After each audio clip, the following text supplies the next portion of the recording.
Jake E. Lee shooting, Metallica's good deed backfires, and Alex Van Halen opens up about yet another Van Halen drama.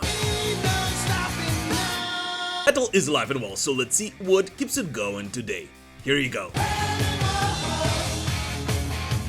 Sick New World and the surprise Acid Bath reunion. This week, the massive American festival Sick New World has finally announced its lineup for the next year. And so the festival, which will take place in April of 2025, will be headlined by nobody else but Metallica and Linkin Park, alongside gazillion other incredible bands including Meshuggah, Arch Enemy, Mayhem, Exodus, Cradle of Filth, Gojira, and many, many other incredible bands.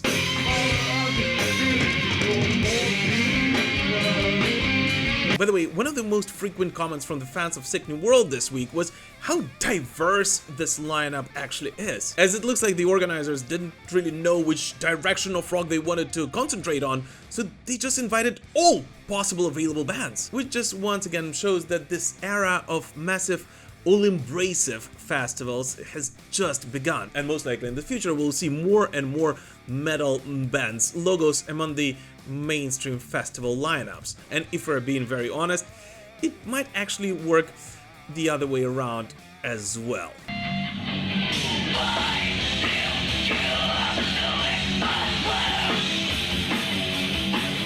But anyways, despite this crazy lineup, the most discussed news about Sick New World this week was not even the announcement of the headliners themselves, but rather a small band logo that many attentive fans have right away saw on the festival promo poster. As among the many bands present on this poster, the one that has actually caught the eye of many metalheads was the logo of Acid Bath, just casually hanging among the other bands' names. Yes, the same Acid Bath that got disbanded almost 30 years ago in 1997.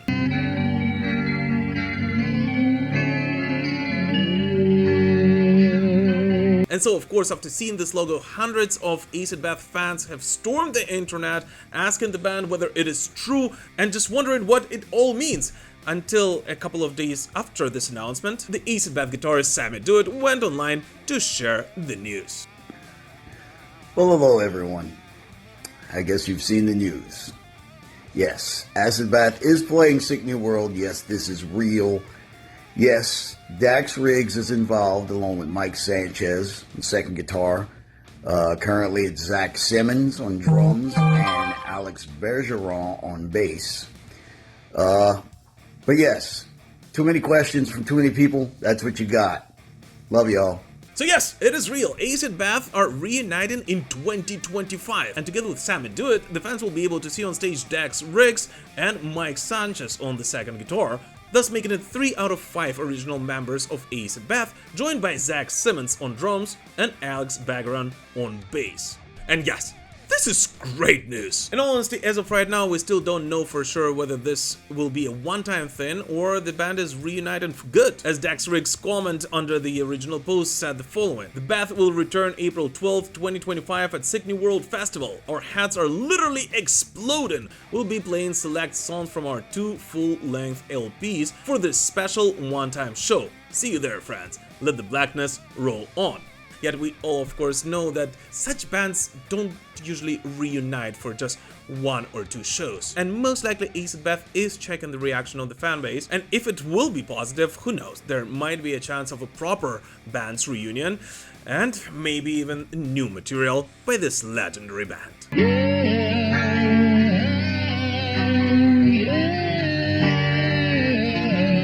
Guys, here real quick, as always, I just have to point out that only around 30-35% of the people who watch my videos are subscribed to the Metal Pilgrim channel, and this has to be changed. So guys, if you still haven't done so, and especially if this is not the first video you're watching on the show, I would really appreciate it if you would consider subscribing to it right now. Let's continue building this amazing heavy metal community together.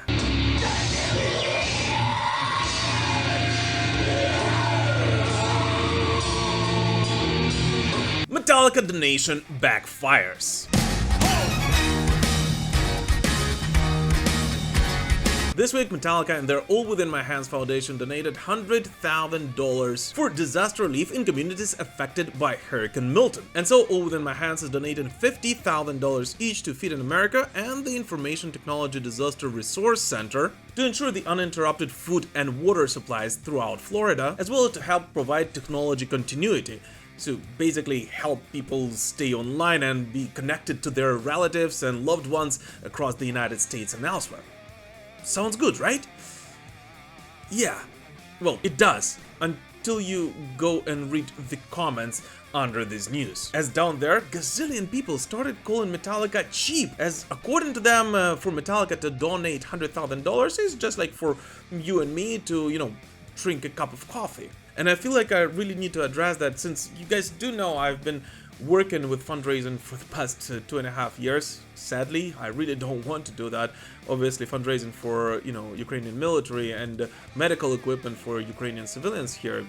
I'm sure you guys saw our fundraising campaign with Judas Priest, now with Igna, and, a lot of other bands as well. So I really want to get the thing straight here.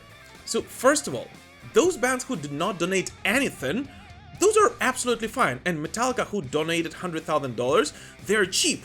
Well, let's not forget that Metallica's All Within My Hands Foundation actually does donate pretty much weekly and in tens of thousands of dollars to different issues all across the globe. And even more, Metallica didn't even announce this donation with a press release or anything, just made a small post on social media. It was the journalists who found this information and decided to post it online. And I don't know, maybe it's just me, but it kind of blows my mind that people who most likely did not donate anything, or once again, they did donate a price of a daily cup of coffee to the issue, are sitting online and simply criticizing the band, yes, a very rich and a huge band, for doing something good, and see absolutely no problem with it, while this band actually did not really have to do it. And as a person who's been doing volunteer work for the past 2.5 years, I just gotta say, a donation is a donation. Just be thankful for someone doing something that you most likely are not doing at the moment. But I don't know, it's just me, guys. What do you guys personally think? I mean, do we consider Metallica cheap for donating $100,000, or does everyone have to shut up and mind their own business? Do let me know in the comments. I'm really actually curious to find out what you guys think about it. Because once again, for me, this shouldn't really be a competition. And if someone is able to donate $5 million, like Taylor Swift did, well, great for her. And if somebody else was able to donate $50, well, that's still amazing. So yeah, this is just my little take on this. But do let me know what you guys think. Love is control, or die if I let go. J.K. Lee shooting and Ozzy Osbourne's response. This week, the metal world has once again been shaken by the news of gun violence, as the legendary Ozzy Osbourne guitarist J.K. Lee has been shot multiple times in Las Vegas during what police believes to be a random attack, as the legendary Shredder, known for his work on iconic albums Bark at the Moon and The Ultimate Sin, became the victim of gunfire while simply walking his dog on the street. And while Jake survived and is expected to make a full recovery, at the crime scene, police found 15 shells, 3 of which went right through Jake's body. Now, according to Eddie Trunk, who apparently spoke to J.K. Lee's manager, Jake was hit 3 times in the chest, arm, and foot. Bullets missed all major organs except lung. And this news, of course, have come as a shock to all the metalheads around the world, with many metal royalties texting Jake and posting their words of support on social media. And, of course, what I guess is most important for many fans, despite all the animosity between the two, even the legendary Ozzy Osbourne went on social media to post the following. It's been 37 years since I've seen J.K. Lee, but that still doesn't take away from the shock of hearing what happened to him today. It's just another senseless act of gun violence. I just hope he'll be okay, said the legendary Prince of Darkness.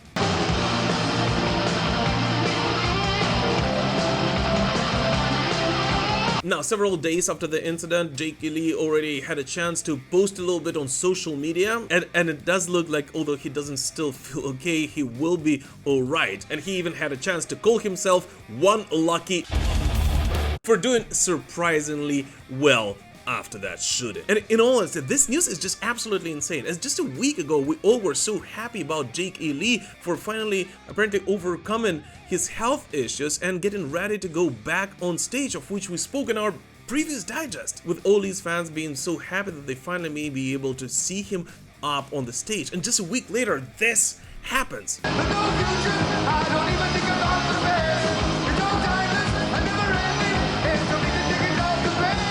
So yeah, all we can do today is just say, Jake, you're a freaking legend, and we all hope that you will be alright very, very soon. And please do continue blessing us with your incredible guitar work. Oh, and by the way, it's kind of interesting that it is this weekend that Ozzy Osbourne will finally be getting inducted into the Rock and Roll Hall of Fame as a solo artist. And I think it would be really cool if, despite all the confrontations between the two, Ozzy would dedicate a part of his speech to the legendary guitarist who did help him become who he is with the two incredible albums, which I actually still consider to be some of the best ones, not only in Ozzy Osbourne discography, but in 80s heavy metal overall.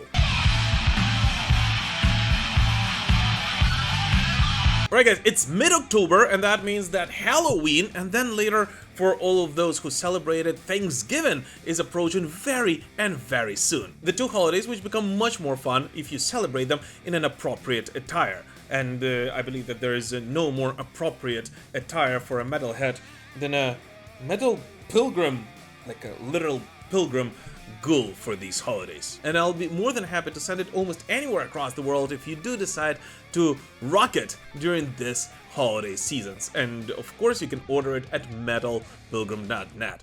And in case you do, thank you guys for supporting me and the show.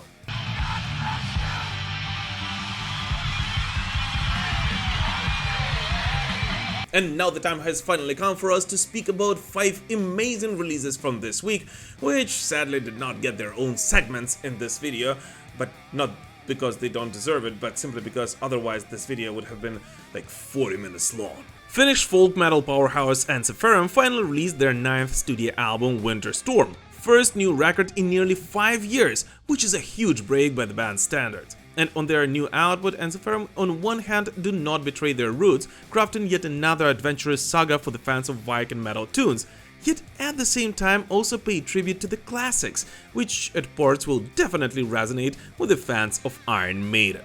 Definitely worth listening to. Arch Enemy shared a video and a studio version of their second single from the upcoming studio record Blood Dynasty, titled Liars and Thieves, the song which the band has already performed live before. And I have to say that I absolutely love the straightforwardness of the main riff of the track, which gives out this very 80s vibe.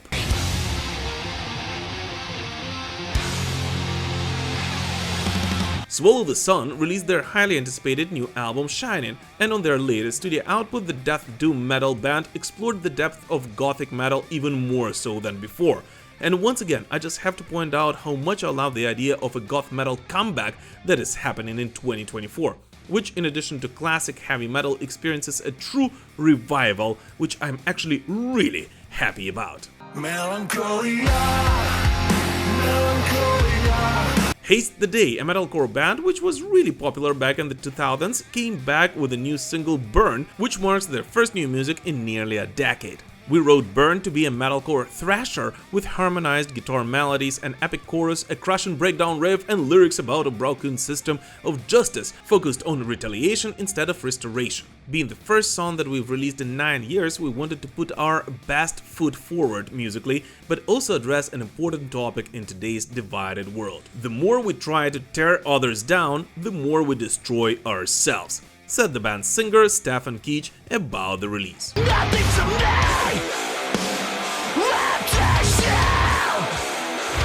Devin Townsend has blessed us with the single number 4 from his upcoming Power Nerd album titled Gratitude. And you know what? This might be one of the most honest rock songs released in a very long time. Overall, I gotta say that Power Nerd, which will be released next week, promises to be yet another great album, of which I hope not to miss a chance to speak to Devin Townsend himself soon.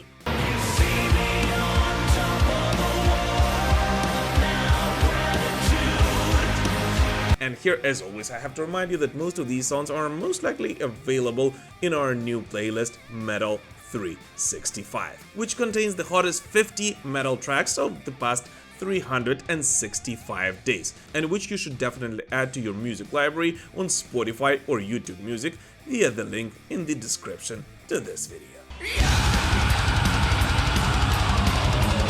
Frozen Crown and the War Hearts. One of the hottest European power metal bands of today, Italian sensations Frozen Crown, have finally released their highly anticipated 5th studio album, War Hearts, this week. And so I, of course, simply could not miss the chance to invite Frozen Crown for our weekly metal chat. I have a vinyl of Children of Bottom here, and I put it there very purposefully, because the first thing I thought about when I heard the album's title, War Hearts, was immediately Alexei Laiho and his legacy and the legacy of Children of Bottom. Was it because of him that you named this album like this? Yes, because Children of Bottom is one of the band we have grown up with. We have been very influenced from them, also from the point of view of the attitude, aside from the point of view of the music. Because, they were very true, very raw on stage, and that's what we want to transmit when we are playing live. That's why we brought a third guitar in the band, because we wanted the sound to be true. Nowadays, there is somehow an abuse of sequences and backing tracks. And we didn't want, when Federico and Sheena, Fabiola are duetting on the solos, we didn't want to put, pre-recorded guitars and stuff. And, the inspiration came also from Children of Bottom, also because they were young, when they started. And we are young. We are a young band. We are young. I mean, some of us are young. We are young, because we are about the same age with you guys. So we are young. Let's go in a cool kids cap. Yeah, let's say that people when I was a kid, older people were like, yeah, I grew up with Manowar, I grew up with Motorhead. Instead we grew up with Children of Bottom because they were teenagers when they came out, and we were kids. So of course that was double the inspiration, because they were also so young, so we could identify even more in that. And absolutely we can relate with them for the raw approach, in-your-face approach, but also for the fact that they were really communicating that they were in love with music, with heavy metal. I consider especially the first album by Children of Bottom actually a tribute to heavy metal, because of course they were playing, that sort of black metal, but together with some, true heavy metal, inspired by Manowar, and also some power, also some death metal, a lot of genres. You could see that they were influenced by a lot of things, and they were just putting all of their influences in that music, and that was because, that was why it was so unique, The full interview with Frozen Crown is already available on our second channel, MP2, and it's actually a really deep dive and fun one, as we speak not only about the newest studio output, but also about Children of Bottom, Alexei Laiho, and his influence on the European metal overall, and a lot of other things. So if you're a fan of Frozen Crown, then you should definitely check it out.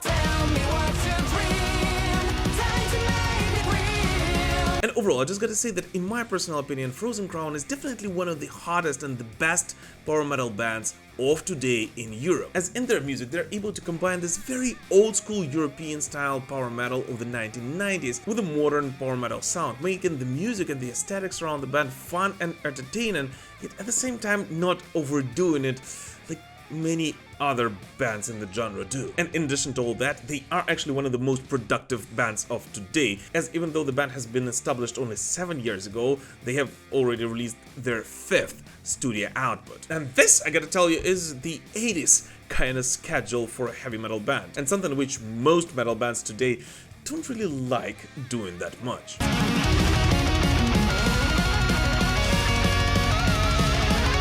So yes, if you are a fan of this classic high-speed power metal sound, then definitely check out Frozen Crown's latest studio output, War Hearts. Especially since if you do like this band, it will be one of the only newer bands that you won't be disappointed that there's not much music to listen to after this release.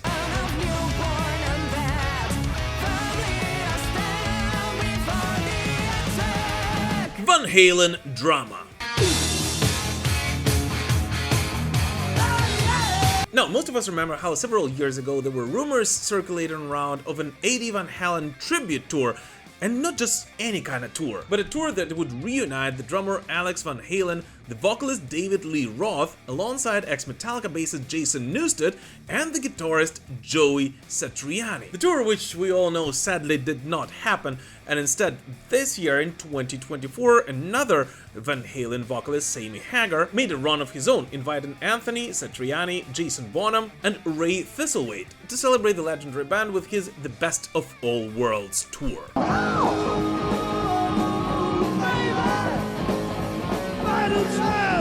But going back to the original news, now we finally do know what actually happened to that original tour, as in an interview to the Rolling Stone magazine, Alex Van Halen actually opened up about it, and it looks pretty messed up. The thing that broke the camel's back, and I can be honest about this now, was I said, Dave, at some point we have to have a very overt, not a bowing, but an acknowledgement of Ed in the gig. If you look at how Queen does it, they show old footage. And at the moment I said we gotta acknowledge Ed, Dave fucking popped a fuse. The vitriol that came out was unbelievable. Which is pretty messed up. As I mean, come on, we all kind of knew that this tour most likely did not happen because of the animosity between David Lee Roth and the Van Halen family, but not acknowledging Eddie Van Halen at a Van Halen tour is simply on another level. And even more, after talking to Alex Van Halen, Rolling Stone actually reached out to David Lee Roth apparently, and he absolutely declined to comment on Alex's assessment of the situation, which, let's be honest here, kind of makes us believe that it most likely is true.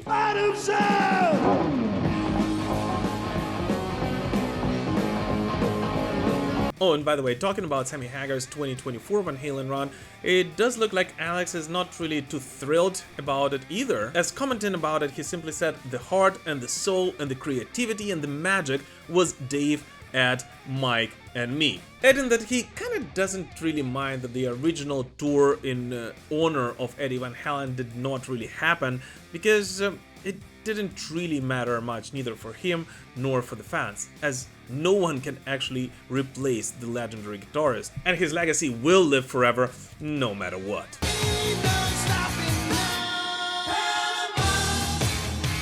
Oh, and by the way, among the other news from the Van Halen camp, apparently back in 2001, Van Halen seriously considered Ozzy Osbourne as their new vocalist. They even had a couple of meetings with Ozzy's wife Sharon Osbourne, and Ozzy Osbourne actually did have a chance to confirm this to the Rolling Stone magazine. Yes, we were discussing it. It is something that, if it had come to fruition, would have been phenomenal. Eddie and Alex were great friends of mine for a very long time, and it's a regret of mine that we never got it together. The Osbournes got in the way of creating new music at that time, unfortunately, said the legendary Prince of Darkness. And you know what? I actually can't say that I'm too sad about this situation, as in all honesty, not many of such collaborations between the legendary artists work out for the best, although they are of course simply incredible financial wise for both parties. And we all of course do remember Ian Gillan's comment to Black Sabbath and many other occasions that such collaborations happen. So in my opinion, let's all just be happy that it worked out the way it did, and we got all that music and incredible legacy from both camps.